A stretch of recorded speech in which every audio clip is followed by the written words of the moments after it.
到那边的话，去用一舱去用一舱这个自助舱。这里边上的那种房子破破烂烂的那个右手边，这个呢是水上人家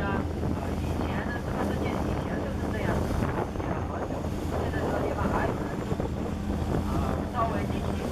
大一点的，还有人住这样的有些时候蛇爬上去了，蛇就在旁边了，这里飘过来，它还会跑进去的但是泰国人还是习惯，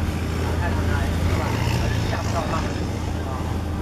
你说稍微经济可以的，他会搞一些什么呢？餐厅、酒店